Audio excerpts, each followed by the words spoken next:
പ്രിയപ്പെട്ട കൂട്ടുകാരെ, അക്ഷരപൂജയിലേക്ക് എല്ലാവർക്കും സ്വാഗതം. ഇന്ന് ഞാൻ നിങ്ങൾക്ക് വേണ്ടി അവതരിപ്പിക്കുന്നത് ബാല്യകാല സ്മരണകളുടെ അവസാന ഭാഗമാണ്. അപ്പോൾ എല്ലാവരും വരൂ. അപ്പോൾ നമുക്കതിൻ്റെ വഴിയിലൂടെ സഞ്ചരിക്കാം. ഒരു ബാല്യം ഇങ്ങനെ പല കൗതുകങ്ങളിലൂടെ കടന്ന് പോയി ഒരു കൗമാരത്തിലേക്ക് എത്തിപ്പെടുന്ന കാഴ്ച നമുക്ക് ഇതിലൊക്കെ കാണാൻ കഴിയാണ്. അപ്പോൾ വളരെ രസകരമായ ചില അനുഭവങ്ങളും കുട്ടികളുടെ കാഴ്ചപ്പാടിലൂടെ അത് കാണുമ്പോഴുള്ള രസവും കൗതുകവും ഒക്കെ നമുക്കിതിൽ കാണാൻ കഴിയാണ്. സെൻറ്റ് നിർമ്മിക്കുന്ന കുട്ടികളും പിന്നെ അവരുടെ മറ്റനുഭവങ്ങളും കൽക്കത്തയിലെയും പുന്നയൂർകുളത്തെയും അവരുടെ ദിവസങ്ങളും അതിൽ നിന്ന് വാരിയെടുക്കുന്ന മുത്തുകളും ഒക്കെ നമുക്ക് വളരെ രസകരമായിട്ട് അനുഭവപ്പെടുകയാണ്. ബാല്യകാല സ്മരണകൾ തീരുമ്പോൾ നമുക്കൊരു വല്ലാത്ത നഷ്ടബോധം തോന്നുകയാണ്. അപ്പോൾ നമുക്കതിൻ്റെ തുടർച്ചയിലേക്ക് കടക്കാം. കുട്ടിയോപ്പു എന്ന ഓമന പേരുള്ള ഞങ്ങളുടെ അമ്മായി ലക്നൌവിൽ നിന്ന് വർഷത്തിലൊരിക്കൽ തപാലിൽ വരുത്തിയിരുന്ന ഓട്ടോ ദിൽബഹാറിൻ്റെ ഒരൊഴിഞ്ഞ കുപ്പി തൻ്റെ കയ്യിൽ കിട്ടിയതുകൊണ്ടാവാം എൻ്റെ ജ്യേഷ്ഠൻ വാസനദ്രവ്യങ്ങൾ നിർമ്മിക്കുവാൻ തീരുമാനിച്ചത്. തൻ്റെ പരീക്ഷണങ്ങൾ വിജയിച്ചാൽ സെൻറ്റ് നിർമ്മാണം വലിയ ബിസിനസ്സാക്കി മാറ്റാമെന്ന് ജ്യേഷ്ഠൻ പ്രസ്താവിച്ചു. സെൻറ്റ് ഏത് വസ്തുവിൽ നിന്നാണ് ഉണ്ടാക്കുവാൻ ഉദ്ദേശിക്കുന്നതെന്ന് ഞാൻ ചോദിച്ചപ്പോൾ ആ രഹസ്യം താൻ ആരോടും പറയുവാൻ പോകുന്നില്ല എന്ന് ജ്യേഷ്ഠൻ പറഞ്ഞു. എനിക്ക് കരച്ചിൽ വന്നു. ഒടുവിൽ അമ്മമ്മയുടെ ശുപാർശയ്ക്ക് ശേഷമാണ് ജ്യേഷ്ഠൻ ആ രഹസ്യം ഞാനുമായി പങ്കിട്ടത്. നാലപ്പാട്ടു നിന്ന് നെൽപ്പാടത്തിൻ്റെ വക്കത്തുകൂടി ആശാരിപ്പറമ്പിലേക്ക് നടക്കുമ്പോൾ ചെറുവത്തൂർക്കാരുടെ വേലിക്കൽ നിൽക്കുന്ന പുന്നയുടെ പൂക്കളും കായ്കളും മണ്ണിൽ വീണുകിടക്കുന്നത് കാണാം. എൻ്റെ ജ്യേഷ്ഠൻ ഗോട്ടി കളിക്കാനായി പുന്നക്കായകൾ ശേഖരിക്കാറുണ്ടായിരുന്നു. പച്ച നിറമുള്ള തോൽ ചുരണ്ടിക്കളഞ്ഞ് അവ വെയിലത്ത് ഉണക്കിയാൽ അവ ഗോട്ടികളായി രൂപാന്തരപ്പെടുമായിരുന്നു. ചുവപ്പും കറുപ്പും നിറമുള്ള ഒരു വലിയ മരച്ചെപ്പിൽ ജ്യേഷ്ഠൻ തൻ്റെ പളുങ്ക് ഗോട്ടികളും പുന്നക്കായ് ഗോട്ടികളും ശേഖരിച്ചു വെച്ചു. അവ എന്നെങ്കിലും ഒരിക്കൽ ഉപകരിക്കുമെന്ന് ജ്യേഷ്ഠൻ എന്നോട് പറയാറുണ്ടായിരുന്നു. പുന്നക്കായ കൊണ്ട് സെൻറ്റുണ്ടാക്കുക, ജ്യേഷ്ഠൻ പറഞ്ഞു. അത് നാറില്ലേ? ഞാൻ വീണ്ടും ചോദിച്ചു. എൻ്റെ ബുദ്ധിഹീനത ഓർത്തിട്ടെന്ന പോലെ ജ്യേഷ്ഠൻ ഒരു പരിഹാസച്ചിരി ചിരിച്ചു. നാറില്ല, വാസനിക്കോ കുപ്പിയിലാക്കി ഓരോ ഉറുപ്പ്യയ്ക്ക് വിൽക്കാം. ആരാ വാങ്ങുക? കുട്ടിയോപ്പ് വാങ്ങും. കുട്ടിയോപ്പ് അത് വാങ്ങി തേച്ചാൽ ബാക്കിയുള്ളവരും വാങ്ങിത്തേക്കും. അന്ന് ഞായറാഴ്ചയായിരുന്നു. സമയം പാഴാക്കാതെ സെൻറ്റ് നിർമ്മാണം ആരംഭിച്ചു കളയാമെന്ന് ജ്യേഷ്ഠൻ നിശ്ചയിച്ചു. മാരാത്താട്ടിലെ അനിയൻ കളിക്കാൻ വന്നെത്തുന്നതിന് മുമ്പ് പുന്നക്കായകൾ പെറുക്കിക്കൊണ്ടുവരാൻ ജ്യേഷ്ഠൻ എന്നോട് പറഞ്ഞു. ആര് കാണരുത്. ഞാൻ കുനിഞ്ഞു നിന്ന് പുന്നക്കായകൾ പെറുക്കുന്നത് ചെറുവത്തൂരെ കേശവൻ നായർ കണ്ടു. കുട്ടി എന്തിനാ പുന്നക്കായ പെറുക്കണത്? പെൺകുട്ടിയോട് കോട്ടി കളിക്കുമോ? അദ്ദേഹം ചിരിച്ചുകൊണ്ട് ചോദിച്ചു. എനിക്കും കോട്ടി കളിക്കാൻ അറിയാം, ഞാൻ പറഞ്ഞു. മണ്ണിൽ കോട്ടി കളിച്ച കയ്യുമ്മൽ ചൊറിയും ചരങ്ങും വരൂട്ടാ, സൂക്ഷിച്ചോളോ. ഇപ്പോൾ അമ്പാഴത്തേല ഉണ്ണിയുടെ സ്ഥിതി കണ്ടില്ലേ? മേലെ ആ സകലം ചൊറിയ.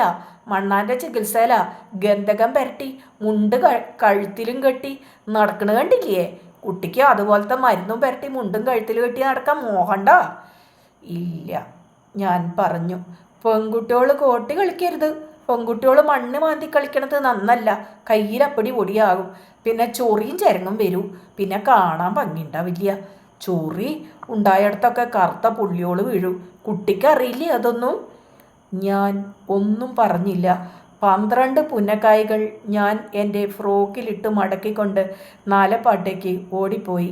ജ്യേഷ്ഠൻ വടക്കേ അറയുടെ ഓവറയിൽ നിന്ന് വിളിച്ചു പറഞ്ഞു. ഞാൻ ഇവിടെയാണ്. വടക്കേ അറയിൽ രാത്രി വേലക്കാരികൾ മാത്രമേ ഉറങ്ങിയിരുന്നുള്ളൂ.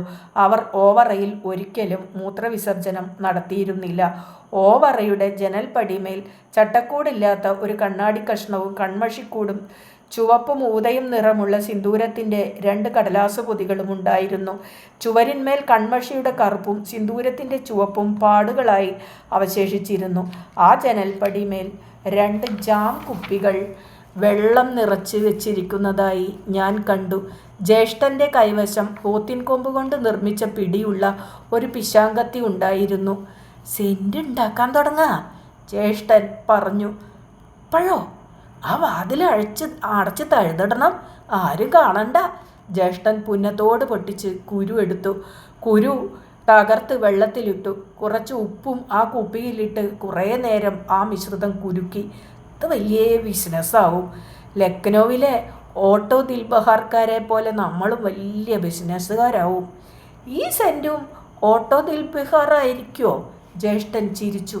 ഇതിൻ്റെ പേര് ഓട്ടോ ദിൽബഹാർ എന്നായിരിക്കില്ല. ഇതിൻ്റെ പേര് മോഹൻദാസ് സെൻറ്റ്. അപ്പോൾ എൻ്റെ പേര് ഇല്ല അല്ലേ? ഞാൻ നിരാശയോടെ ചോദിച്ചു. ഇപ്പം ആമയുടെ പേര് ഞാൻ വെക്കണില്ല. രണ്ടാമത്തെ സെൻറ്റിന് ആമയുടെ പേര് വയ്ക്കാം. സെൻറ്റ് നിറച്ച കുപ്പികൾ ഓവറയിൽ വെച്ച് അവ ഒരു കുട്ടയാൽ മറച്ച് ഞാൻ മുറ്റത്തേക്ക് കളിക്കുവാൻ പോയി. പാമ്പിൻകാവിൻ്റെ തിണ്ണമേൽ മാരാത്തട്ടിലെ അനിയനും തങ്കവും ഇരുന്നിരുന്നു. എത്ര നാളായി സെൻറ്റ് ഉണ്ടാക്കണ പണി? അനിയൻ ചോദിച്ചു. ഞാനും ജ്യേഷ്ഠനും അത്ഭുത സ്തബ്ധരായി പകച്ചു നിന്നു. പുന്നക്കുരു വെള്ളത്തിലിട്ട് അത് നാറില്ലേ? നാറ്റുള്ള സെൻറ്റ് ആരെങ്കിലും വാങ്ങുമോ? അനിയൻ ചിരിച്ചുകൊണ്ട് ചോദിച്ചു. തനിക്കെങ്ങനെ മനസ്സിലായി ഞാൻ സെൻറ്റ് ഉണ്ടാക്കണമെന്ന്? ജ്യേഷ്ഠൻ ചോദിച്ചു. ഞങ്ങൾ ജനലിൻ്റെ പുറത്ത് കൂപ്പട എടുത്ത് ഒളിച്ചു നിന്ന് തൻ്റെ വർത്തമാനം കേട്ടടോ. ഈ ബിസിനസ് ഒന്നിനും കൊള്ളില്ല. നാറ്റടിക്കണ സെൻറ്റ് ആരാ വാങ്ങുക? നാറ്റടിക്കാതിരിക്കാൻ ഞാൻ ഒരു സാധനം കുപ്പിയിലിട്ടു, ജ്യേഷ്ഠൻ പറഞ്ഞു. ശരിയാ, നാറ്റടിക്കാതിരിക്കാൻ ഒരു സാധനം കുപ്പിയിലിട്ടു, ഞാൻ തുള്ളിച്ചാടിക്കൊണ്ട് പറഞ്ഞു.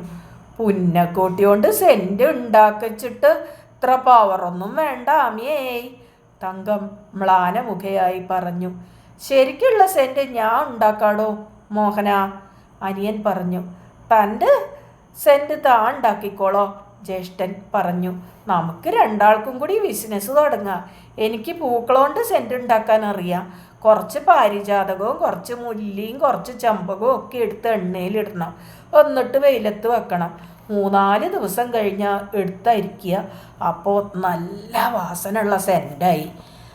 താൻ പരീക്ഷിച്ച് നോക്കിയിട്ടുണ്ടോ? ഇല്ല, ആ ത്യാഗാനന്ദൻ എന്നോട് പറഞ്ഞു തന്നതാ. ഏത് ത്യാഗാനന്ദൻ? കോട്ടയത്ത് കല്യാണം കഴിച്ചിട്ടുള്ള ത്യാഗാനന്ദൻ. അയാൾ ഒരിക്കലും ഉണ്ടാക്കിയിട്ടുണ്ടത്രേ. ആ സെൻറ്റ് താൻ ഉണ്ടാക്കിയാൽ മതി. എൻ്റെ സെൻറ്റ് ഞാൻ തന്നെ ഉണ്ടാക്കാം. അനിയനും തങ്കവും അന്ന് കളിക്കാൻ നിന്നില്ല. പരിഭവിച്ചെന്ന പോലെ കുറച്ചു നേരം മിണ്ടാതെയിരുന്നു. പിന്നീട് മൗനം ഭഞ്ജിക്കാതെ മാരാത്തട്ടിലേക്ക് മടങ്ങിപ്പോയി. പൂവോണ്ടുണ്ടാക്കണ സെൻറ്റ് എല്ലാവർക്കും ഉണ്ടാക്കാം. എല്ലാ ഷോപ്പിലും അത് കാണും. നമ്മുടെ സെൻറ്റ് എവിടെയും കാണില്ല. നമ്മുടെ സെൻറ്റ് കിട്ടണമെങ്കിൽ നമ്മുടെ അടുത്ത് തന്നെ വരേണ്ടി വരും അല്ലേ? ജ്യേഷ്ഠൻ എന്നോട് ചോദിച്ചു. ഞാൻ തല കുലുക്കി. 2-3 ദിവസം കഴിഞ്ഞപ്പോൾ ദേവകി വടക്കിനിയിലെ ഇരുട്ടിൽ നിന്നുകൊണ്ട് ഉറക്കെ വിളിച്ചു പറഞ്ഞു. അയ്യോ, എൻ്റെ അമ്മേ, ചൂരടിച്ചിട്ട് വെയ്യാലോ. ഉണ്ണിമായ, ശങ്കരൻ മുതലായവർ വടക്കിനിയിലേക്ക് എത്തി നോക്കി. എലി ചത്തുന്നാ തോന്നണ്, ഉണ്ണിമായ പറഞ്ഞു. ആ കൊട്ടയും വട്ടിയൊക്കെ അവിടുന്ന് നീക്കി നല്ലോണം ഒരു ചൂലെടുത്ത് അടിച്ചു വാരി. എന്താ ചത്ത് കിടക്കണമെന്ന് അറിയണല്ലോ, ശങ്കരൻ പറഞ്ഞു. എലി ചത്ത നാറ്റല്ല, വേറൊരു നാറ്റാ. നായ കാട്ടിച്ചു എന്നാ തോന്നണ്, മുത്തശ്ശി വടക്കിനിയിൽ പ്രവേശിച്ചുകൊണ്ട് പറഞ്ഞു. ഇവിടെ നായൊന്നും കയറിയിട്ടില്ല, ദേവകി പറഞ്ഞു. ആ മണ്ണാന്തറ നായ്ക്കൾ കയറിയിട്ടുണ്ടാവും. എപ്പോഴും വടക്കോർത്ത വാതിൽ തുറന്നു കിടക്കണ കാണാം. ഞാൻ പറഞ്ഞ ആരും കേൾക്കണമില്ല, മുത്തശ്ശി പറഞ്ഞു. ഇനി ആ നായ്ക്കൾ ഇവിടെ മുറ്റത്ത് വന്നാൽ ഞാൻ കല്ലെറിഞ്ഞ് അവരുടെ കാലൊടിക്കും, ശങ്കരൻ പറഞ്ഞു. കാലൊടിക്കൊന്നും ചെയ്യണ്ട. മിണ്ടാപ്രാണികളെ ഉപദ്രവിച്ചാൽ അതിൻ്റെ ഫലം ഈ ജന്മത്ത് തന്നെ അനുഭവിക്കേണ്ടി വരും ശങ്കര. ഇവിടെ നായ്ക്കോട്ടോ ഇല്ല, പൂച്ചക്കാട്ടോ ഇല്ല, ദേവകി ചൂലിളക്കിക്കൊണ്ട് പറഞ്ഞു. ഇനി ഈ ഉരുളികളുടെ ഇടയിലെങ്ങാനും വല്ല പെരിച്ചാഴിയും ചത്ത് കിടക്കണ്ടോന്ന് നോക്കാം. പെരിച്ചാഴി എങ്ങനെയാ വടക്കിനിയിൽ കയറുക അമ്രാള? വല്ല നൊച്ചനലിയും ചത്ത് കിടക്കുന്നുണ്ടാവും, ഉണ്ണിമായ പറഞ്ഞു. വടക്കേ അറിയുന്ന ദുർഗന്ധം വരണ്, മുത്തശ്ശി പറഞ്ഞു. ജ്യേഷ്ഠൻ പരിഭ്രാന്തനായി എൻ്റെ മുഖത്ത് നോക്കി. ഞാൻ ഓവറയിലേക്ക് ചെന്നു കുപ്പികൾ പരിശോധിച്ചു. അവയുടെ അടപ്പുകൾ തെറിച്ചു പോയി കഴിഞ്ഞിരുന്നു. വെള്ളത്തിൽ വെളുത്ത പൂപ്പൽ നീങ്ങുന്നത് ഞാൻ കണ്ടു. കോഴിമുട്ട പൊട്ടിക്കുമ്പോൾ ചിലപ്പോൾ കാണപ്പെടുന്ന മൂടലും വെള്ളത്തിൽ ഞാൻ കണ്ടു. കുപ്പിയെടുത്ത് മണത്ത് നോക്കിയപ്പോൾ ആ ദുർഗന്ധം എൻ്റെ സർവ്വനാഡികളെയും തളർത്തി. സഹിക്കില്ലാട്ടോ, ഞാൻ ജ്യേഷ്ഠനോട് പറഞ്ഞു. ചിലർക്ക് ഇത്തരം സെൻ്റായിരിക്കും ഇഷ്ടം, ജ്യേഷ്ഠൻ പറഞ്ഞു. കുട്ടിയോള് ഇവിടെ കുപ്പിയിൽ എന്തോ ഉണ്ടാക്കി വെച്ചെടുക്കുക, അതിൻ്റെ ആ നാറ്റം, ഉണ്ണിമായ പറഞ്ഞു. അവൾ ഒരു കുപ്പി എടുത്തു പൊക്കി വെളിച്ചത്തിൽ പരിശോധിച്ചു.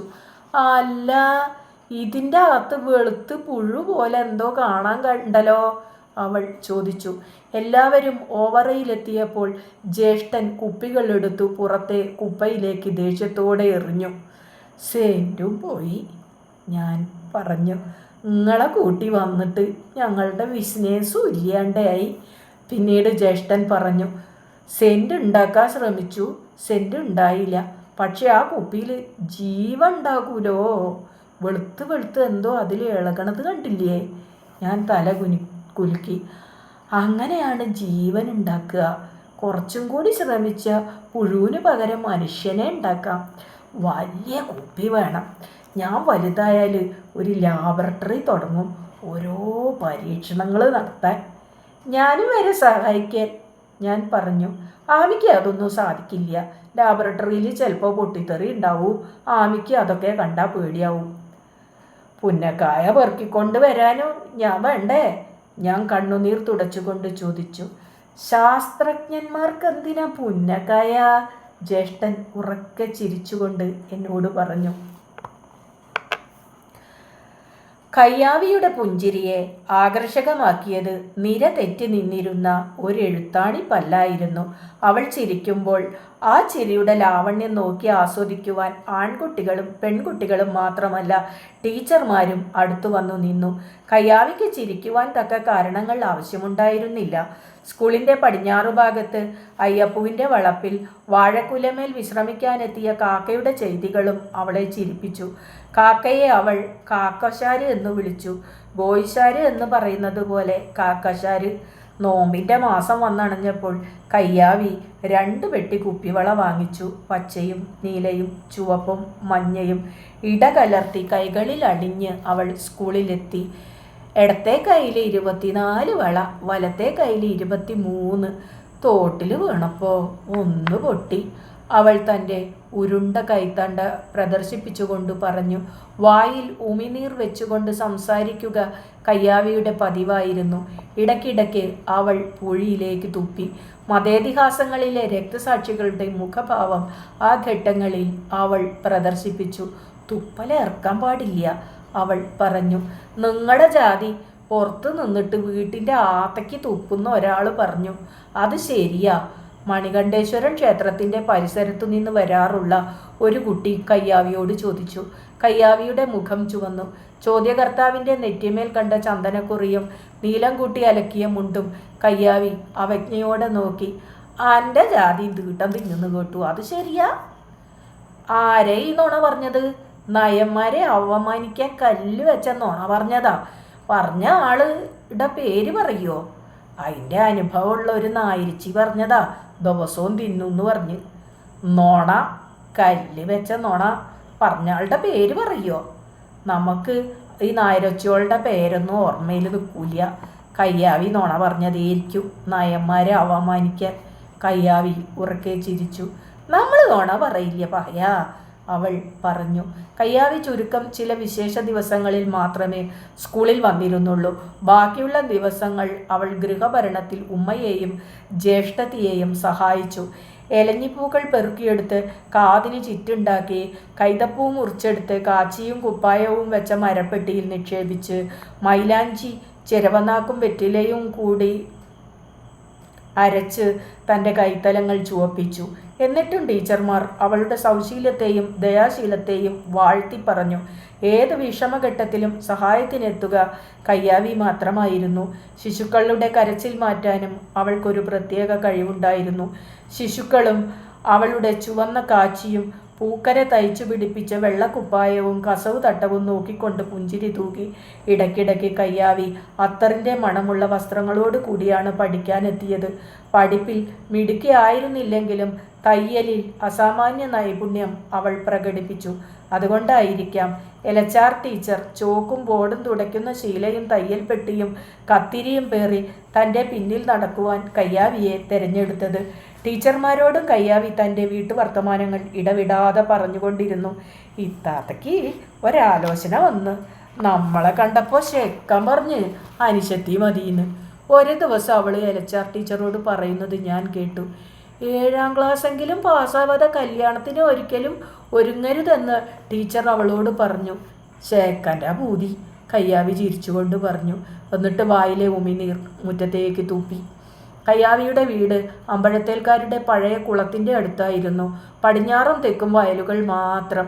വീടിൻ്റെ വളപ്പിൽ വെളുത്ത പൂഴിമണ്ണും കിഴക്കേ വേലിക്കൽ കൈതപ്പൊന്തകളും ഉണ്ടായിരുന്നു. ഒരിക്കൽ വേലിയുടെ വിടവിൽ കൂടി ഞാൻ കയ്യാവിയുടെ വീട്ടിലേക്കു ചെന്നു. ഉമ്മറത്ത് ഒരു തട്ടിക തൂക്കിയിരുന്നു. ചാരിക്കിടക്കാവുന്ന ഒരു കസേര മാത്രമാണ് അവിടെ ഉണ്ടായിരുന്നത്. കയ്യാവിയുടെ ജ്യേഷ്ഠത്തി വെറ്റിലക്കറയുള്ള പല്ലുകളോടെ ചിരിച്ചു. അവർ എനിക്ക് തിന്നാനായി ഒരു പൂവൻ പഴം സമ്മാനിച്ചു. നാലപ്പാട്ടെത്തിയപ്പോൾ നേരം ഇരുട്ടി തുടങ്ങിയിരുന്നു. അമ്മമ്മ എന്നെ കാണാതെ പരിഭ്രമിച്ചു തുടങ്ങിയിരുന്നു. എന്ത് കളിയായി കളി, നേരെ സന്ധ്യായത് കണ്ടില്ലേ?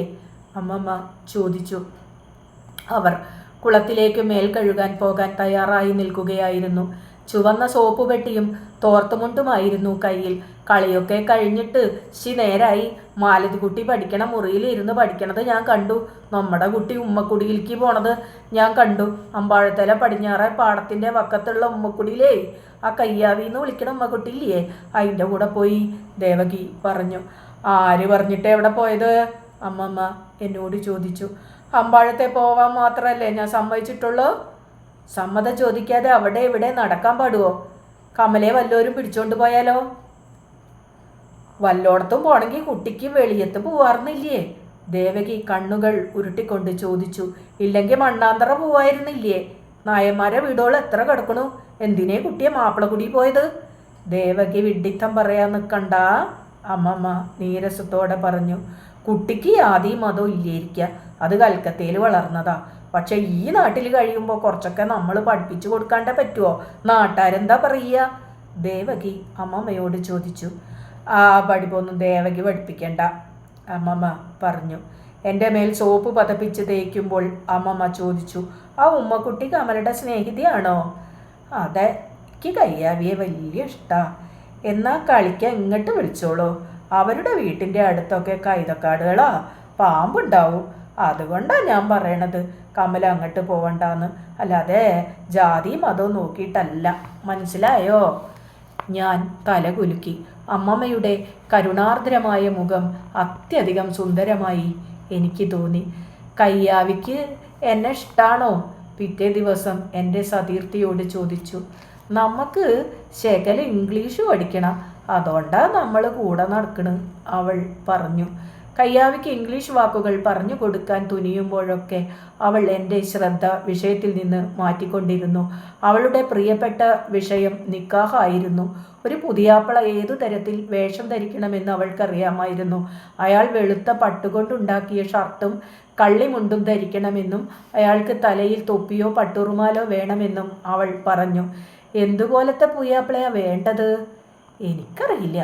എന്നാ കേട്ടോ, അയാൾക്ക് ഒത്ത ഉയരവും തടിയും വേണം. വീടി വലിക്കാൻ പാടൂല. അയാൾക്ക് പാട്ട് പാടാൻ നിശ്ചയുണ്ടാവണം. കാലിൽ വള്ളിച്ചെരുപ്പ് ഇടണം. കയ്യമ്മൽ സ്വർണ്ണ വാച്ച് വേണം. പോരെ? കയ്യാവി ചോദിച്ചു. മതി, ഞാൻ പറഞ്ഞു. നായന്മാരെ കെട്ടാൻ പോണ്ട, നായന്മാരെ കാണാൻ കൊള്ളൂല. എൻ്റെ ഏട്ടനെ കാണാൻ കൊള്ളില്ലേ? എൻ്റെ ഏട്ടന് ഭംഗിയില്ലേ? ഏട്ടനാ?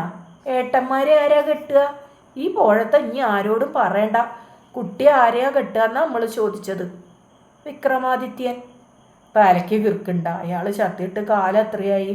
ഇപ്പോൾ ജീവിച്ചിരിക്കണവരോ വേണ്ടേ കെട്ടണമെങ്കിൽ? ഒരു പേര് പറയ്. ഒരു പേരും തോന്നണില്ല, ഞാൻ പറഞ്ഞു. ശരിയാ, നായന്മാരുടെ ഇടയിൽ കാണാൻ ശേലുള്ള ആരുമില്ല. നമ്മളുടെ കൂട്ടത്തിൽ ശേലുള്ളവർ ഇഷ്ടം പോലെ ഉണ്ട്. താൻ പൊന്നാനി പോയി കുപ്പായിട്ട് വന്നാൽ മതി, ആരെ വേണേലും കെട്ടാം. തനിക്ക് ആരെയാ വിശ്വാസം? കോയിന്നോരത്തെ ദേവരെയോ അതോ സർവശക്തനായ അള്ളാഹുവിനെയോ? ആലോചിച്ചു പറയുക, സത്യം പറയുക. നമ്മൾ ആരോടും പറയൂല. എനിക്ക് എല്ലാവരെയും വിശ്വാസമുണ്ട്. അത് പറ്റൂല. ഒരാളെ തിരഞ്ഞെടുക്കണം. ഒരേ സമയത്ത് തനിക്ക് നായരച്ചിയും ഉമ്മച്ചിയും നസറാണിച്ചിയും ആവണമെന്ന് പറയാൻ പാടില്ല. അത് നടക്കൂല. എനിക്കൊന്നും ആവണ്ട. അങ്ങനെ ഒഴിഞ്ഞു മാറാൻ പറ്റൂല. സർവശക്തനായ അള്ളാഹുവിനെ മതിച്ചാൽ അത് തെളിച്ച് പറ. ആ വാദപ്രതിവാദം എൻ്റെ കണ്ണുനീരിൽ അവസാനിച്ചതായി ഞാൻ ഓർക്കുന്നു. എനിക്ക് എൻ്റെ ജാതിയെ പറ്റിയോ മതത്തെ പറ്റിയോ വിശേഷിച്ചൊരു അഭിമാനവും ഉണ്ടായിരുന്നില്ല. ശങ്കരൻ ഇടയ്ക്കിടയ്ക്ക് പറഞ്ഞു, കുട്ടിയെ, നമ്മളൊക്കെ ജന്തുക്കളാ, അത് കുട്ടി മറക്കണ്ട. നാനാജാതിക്കാരുടെ കൂടെ കെട്ടി മറിഞ്ഞിട്ട് കുടുംബത്തെത്തുമ്പോൾ അടുക്കളയിൽ കിടക്കണമെങ്കിൽ മുങ്ങി കുളിക്കണം. അയത്തോ ചുത്തോ ഇല്ലാണ്ട് ജീവിച്ച കുടുംബത്തിനാ കേട്. ഞാൻ കെട്ടിമറിയണില്ല. എൻ്റെ കണ്ണോണ്ട് കണ്ടൂലോ ആ അമ്മക്കുട്ടിയുടെ കയ്യും പിടിച്ച് നടക്കണ്. കയ്യാവിക്ക് ശങ്കരനേക്കാളും വൃത്തിയുണ്ട്. വൃത്തി പശുവിനെ തിന്നണോർക്കല്ലേ വൃത്തി. എനിക്ക് കേൾക്കണ്ട അവരുടെയൊക്കെ വൃത്തി. കുട്ടിക്ക് വേറെ ആരെയും കിട്ടിയില്ലേ കയ്യും കോർത്ത് പിടിച്ച് നടക്കാൻ? ശങ്കരന് കയ്യാവിയോട് ദേഷ്യാണല്ലേ? ഞാൻ ചോദിച്ചു. ശങ്കരൻ അടുക്കളയിൽ നിന്ന് പെട്ടെന്ന് പുറത്തേക്കു ചാടി. എനിക്ക് ആരോടും ദേഷ്യമല്ല കുട്ടിയെ. ആ അമ്മക്കുട്ടി എന്നെ ദ്രോഹിച്ചിട്ടില്ലല്ലോ. പിന്നെ എന്തിനാ എനിക്ക് ആ കുട്ടിയോട് ദേഷ്യം? പിന്നെ കാണാൻ ഭംഗിയുണ്ടോയെന്ന് ചോദിച്ചാൽ അതിനെ കഴിച്ചിട്ട് ഈ നാട്ടിലൊരു പെൺകുട്ടിയുള്ളൂ. അതിൻ്റെ ചെറിയും അതിൻ്റെ നടത്തവും. അത് നായന്മാർ കുട്ടിയാണെങ്കിൽ എത്ര നന്നായിരുന്നു. എന്താ ചെയ്യുക? അത് യാതി വേറായില്ലേ. നായന്മാർ കുട്ടിയാണെങ്കിൽ നിങ്ങൾ അതിനെ സ്വയംവരം കഴിക്കുമായിരിക്കും, ദേവകി പറഞ്ഞു. ശരിയാ, എൻ്റെ മോളാവാനുള്ള പ്രായമുള്ളൂ. എന്നാലും ഞാൻ അതിനെ കല്യാണം കഴിക്കുമായിരുന്നു. പോയി പണി നോക്കി. നിങ്ങൾക്കൊരു പെണ്ണിനെ പുലർത്താൻ നിങ്ങളുടെ ശമ്പളം കൊണ്ട് കഴിയോ? ദേവകി ചോദിച്ചു.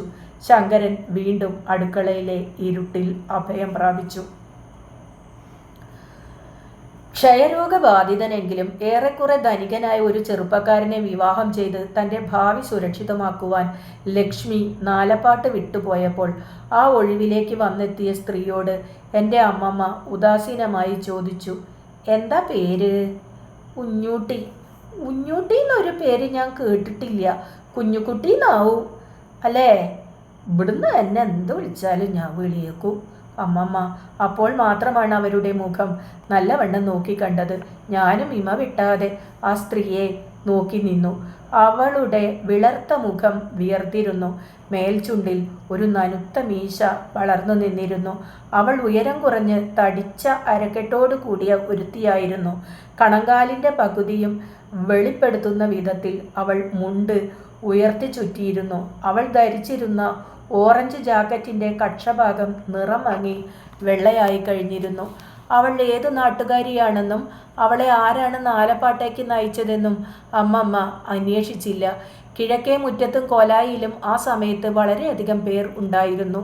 ആശാരി കുഞ്ചു, വടേക്കര നിന്ന് സന്ദേശവും മുറുക്കും കൊണ്ടുവന്ന ബാലൻ, കുമ്പളങ്ങ ചേറു എന്ന് വിളിക്കപ്പെട്ടിരുന്ന വൃദ്ധൻ, മാമ്പുള്ളി കൃഷ്ണനും ഭാര്യ വള്ളിയും, തപാൽ ശിപ്പായിയായി ജോലിയെടുത്തിരുന്ന റപ്പായി, കുമ്മായപ്പണിക്കാരൻ കൊച്ചാക്കുവിൻ്റെ സഹോദരി മാത്തിരി, എണ്ണച്ചക്ക് നടത്തിയിരുന്ന ലാസർ, അങ്ങനെ പലരും അവിടെ ഉണ്ടായിരുന്നു.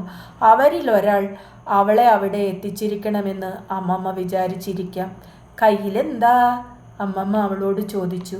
ഇൻ്റെ 1.5 മുണ്ടുവാ, 2 ജാക്കറ്റും ഉണ്ട്. ദേവകി അത് കൊണ്ടുപോയി വടക്കേ അറയിൽ വെക്കുക, അമ്മമ്മ പറഞ്ഞു. ദേവകി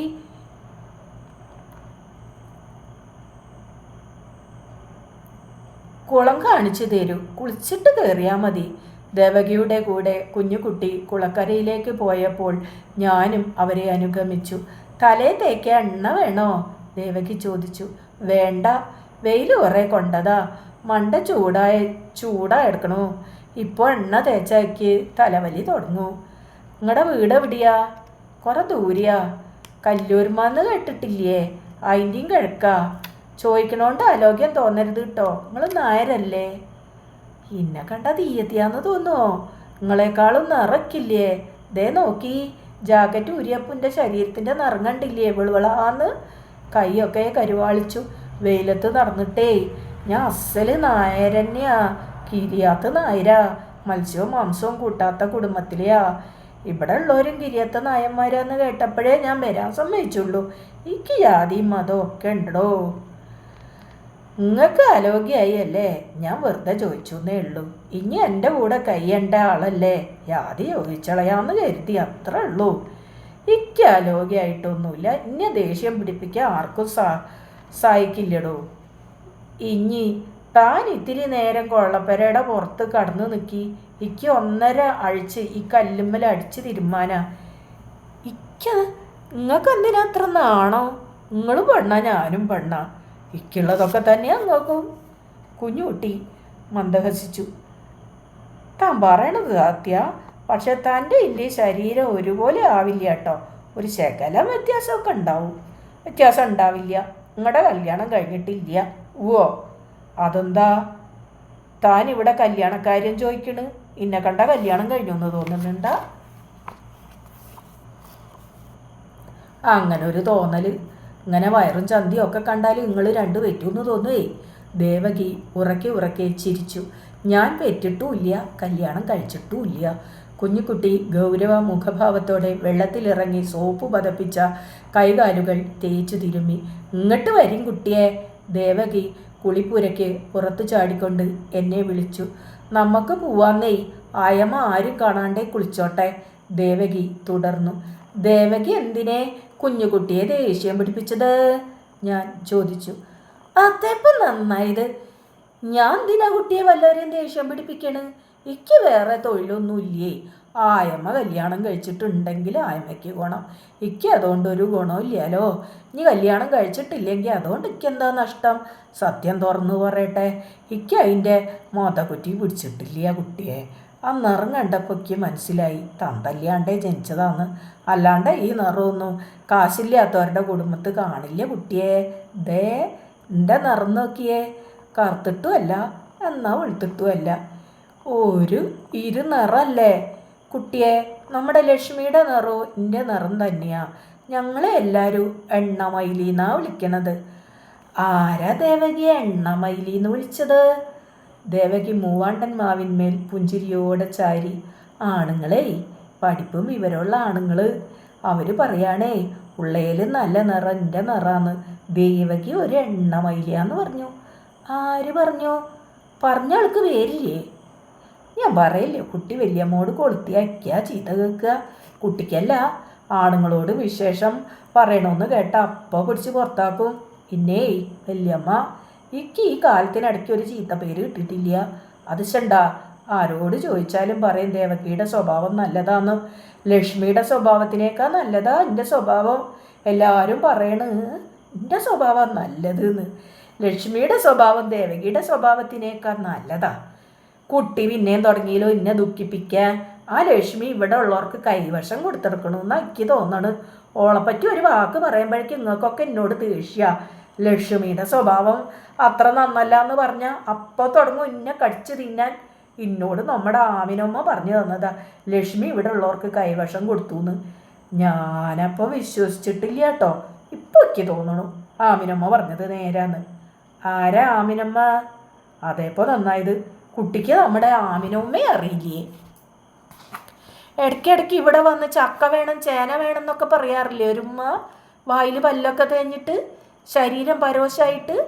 കുട്ടിക്ക് ഓർമ്മയില്ലേ? ആമിനമ്മയ്ക്ക് നല്ല വിവരമുണ്ട് കുട്ടിയെ. കുട്ടിക്ക് കണ്ണ് പറ്റിയ അപ്പോൾ ആമിനമ്മയെ വിളിച്ച് ഊതിച്ചാൽ മതി. ആമിനമ്മ കരിങ്കണ്ണുള്ളവരുടെ കാലിൻ്റെ അടിയിൽ നിന്ന് മണ്ണെടുത്തിട്ട് കുറച്ച് കടുകും മുളകും ഉപ്പും കൂട്ടിയിട്ട് കുട്ടീൻ്റെ തലയ്ക്ക് മീതെ ഒഴിയും. അതൊക്കെ പിന്നെ അടുപ്പിലിടും. നമ്മുടെ അടുക്കളയിൽ ഉമ്മയ്ക്ക് കയറാൻ വയ്ക്കില്ലല്ലോ, അതുകൊണ്ട് ഉമ്മ അത് അതിൻ്റെ വീട്ടിലെ അടുപ്പിൽ കൊണ്ടിടും. ആമിന ഉമ്മ ഇവിടുത്തെ അടുക്കളയിൽ കയറാത്ത എന്താ? അതേപ്പോൾ നന്നായത്. ഇവിടുത്തെ അടുക്കളയിൽ ആമിനുമ്മ കയറുക എന്താ കുട്ടിയെ? കുട്ടിക്ക് ഇത്ര വിവരമില്ലാണ്ടായോ? ഇവിടുത്തെ അടുക്കളയിൽ കയറണമെങ്കിൽ കിരിയത്ത് നായരാവണം. സാധാരണ നമ്മൾ കാണുന്ന നായന്മാർക്ക് ഇവിടെ അടുക്കളയിൽ കയറാൻ പാടില്ല എന്ന് കുട്ടിക്ക് അറിയില്ലേ? അമ്പാഴത്തേക്കാർക്ക് ഇഷ്ടം പോലെ സ്വത്തുണ്ട്. പക്ഷേ അമ്പാഴത്തേക്കാർക്ക് നമ്മുടെ അടുക്കളയിൽ കയറാൻ പാടില്ലല്ലോ. നമ്മുടെ അടുക്കളയ്ക്ക് നല്ല അയിത്തവും ശുദ്ധവും ഉണ്ട് കേട്ടോ. നമ്മുടെ അടുക്കളയിൽ ദേവകി കയറില്ലേ? ഇല്ല കുട്ടിയെ, ഞങ്ങൾ പള്ളിച്ചാന്മാരാ. പള്ളിച്ചാൻ നായരെന്ന് കേട്ടിട്ടില്ലേ? കുട്ടി കേട്ടിട്ടുണ്ടാവും. കുട്ടിയുടെ യാതി ഇൻ്റെ യാതിയിലും മുന്തിയതാ. കുഞ്ഞുകുട്ടി സ്നാനം കഴിഞ്ഞ് പുറത്തിറങ്ങിയത് ഈറൻ വസ്ത്രങ്ങൾ ധരിച്ചാണ്. അവളുടെ ശരീരം മാവിൻ്റെ തളിരിലകളെ ഓർമ്മിപ്പിച്ചു. ദേവകി അവളെ ഒരിക്കൽ മാത്രം നോക്കി പെട്ടെന്ന് പൂഴിമണ്ണിൽ കാക്കരിച്ചു തുപ്പി.